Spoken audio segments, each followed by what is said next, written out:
In the last video, I tracked the alignment from Cachimbo and the Serra do Cachimbo in Brazil's Pará state through Porto Velho, the capital of the Brazilian state of Rondônia, on the Madeira River in the upper Amazon basin, across the Serra do Divisor National Park in Brazil's Acre state on the border with Peru, through to Pucallpa, the capital of the Colonel Portillo province of Peru. My name is Michelle Gibson. I am picking up this circle alignment starting and ending in Washington, D.C. at Trujillo, a coastal city in northwestern Peru, and the capital of the Department de La Libertad. This is an historic map of Trujillo, Peru from 1786, with its 15-pointed city wall.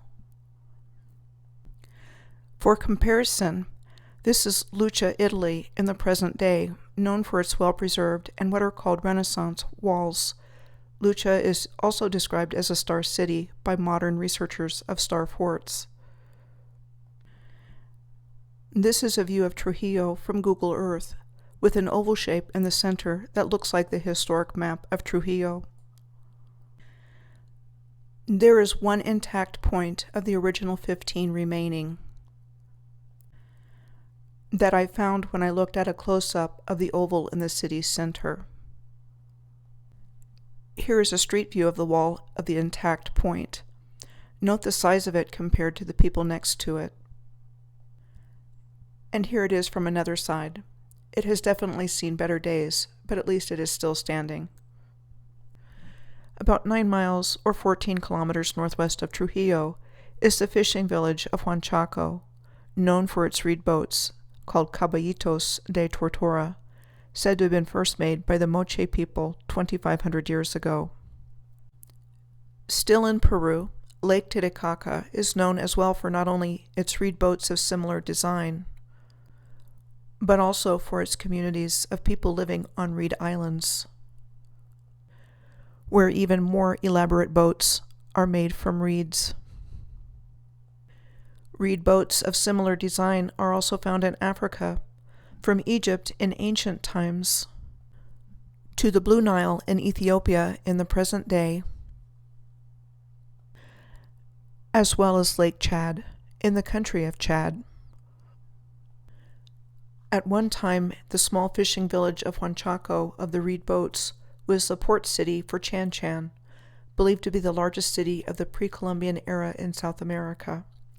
It was the capital of the Chimu Kingdom from 900 to 1470 AD, when it was defeated by the Inca Empire. Then the Spanish came 50 years later and defeated the Inca, at which time the riches and artifacts of Chan Chan were looted and shipped to Spain.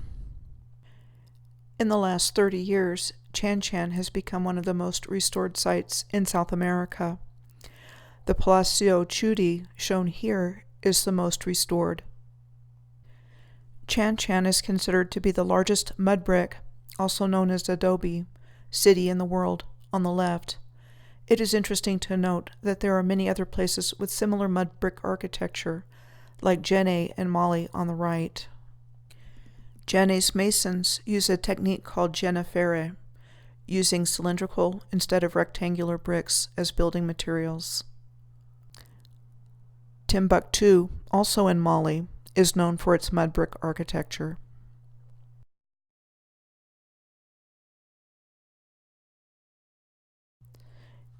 In the region of what was ancient Nubia, there is a mud brick temple complex in Kerma, Sudan, called Defufa, that is believed to be an estimated 9,500 years old.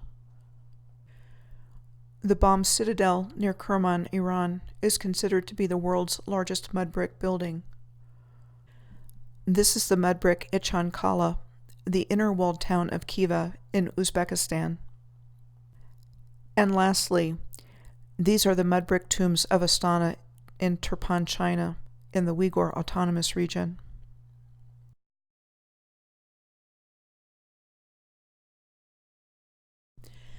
Now back to Peru. The Moche culture is said to have flourished in Peru somewhere between 100 AD and 900 AD, with its capital near present-day Moche in Trujillo. The Moche are particularly noted for their ceramics, like this one on the left. For comparison, this ceramic artifact, called an effigy pipe, was found at Spiro Mounds in eastern Oklahoma on the right. The Moche are also known for their gold work. Their monumental constructions, like the Huaca del Sol, a massive mud brick pyramid in the Moche Valley of the northern coast of Peru, and the Huaca de Mochis, located 2.5 miles or 4 kilometers outside of the modern city of Trujillo. The Moche are also known for their canal irrigation systems.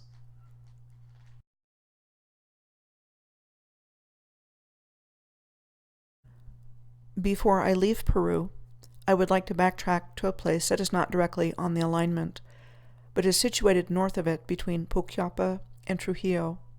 That place would be Cajamarca. The Spanish conquest of Peru is said to have started in 1532 with the Battle of Cajamarca. We are told that Pedro Arias Davila established a base of conquest in Panama City for Peru in 1519 on the Pacific side of the Isthmus of Panama. The coast of Spain is on the Atlantic Ocean and Mediterranean Sea.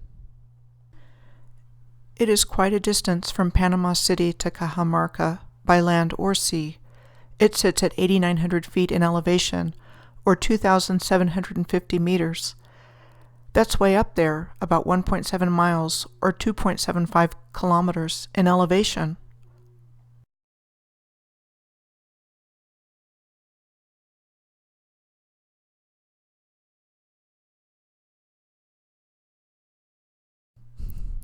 It is generally agreed that altitude sickness typically tends to start occurring at 8,000 feet, characterized by headache, nausea, shortness of breath, and vomiting. I went to Cusco, Peru last year and was hit with altitude sickness on the second full day I was there. I was absolutely miserable and not really functional. I had difficulty breathing and was nauseous. Money brought to spend on memories instead got spent on portable oxygen bottles and altitude sickness medication. I didn't start feeling much better until we went down in altitude several days later. Yet somehow, Pizarro and his 128 men marched to Cajamarca from Piure on the coast of modern-day Peru, in unfamiliar terrain at high altitudes, managed to kill thousands of Incas and capture the Inca Emperor Atahualpa. I'm having a hard time buying what they're selling. The circle alignment leaves Peru from the Trujillo area and crosses into the Pacific Ocean. The next land it comes to is comprised of the Galapagos Islands, a province of Ecuador that is described as a volcanic archipelago in the Pacific Ocean. It is considered one of the world's foremost destinations for wildlife viewing. Pay attention to the different species and not the rocks. Same thing with the rare bird shown here that is called the blue-footed booby. Rocks are just rocks, right? No big deal. These land features are found on Bartolomé Island, a small island at the center of the archipelago.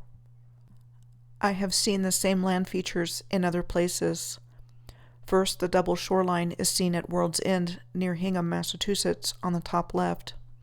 On the top right is found at the Alter do Chão in Santarém, Brazil. And on the bottom is a land feature found on Attu Island, the farthest west of the Aleutian Islands. Second, this land feature in the same location from another angle on Bartolomé Island in the Galapagos Islands. Looks like this one off the coast of Yalta on the Crimean Peninsula in the Black Sea. This one in the Revillagigedo Islands between Hawaii and Mexico in the Pacific Ocean. And this one at Cape Litke on the eastern coast of Wrangel Island in the East Siberian Sea off the northern coast of Russia. I'm going to end this video here and pick up the alignment in the next video in Colima, Mexico.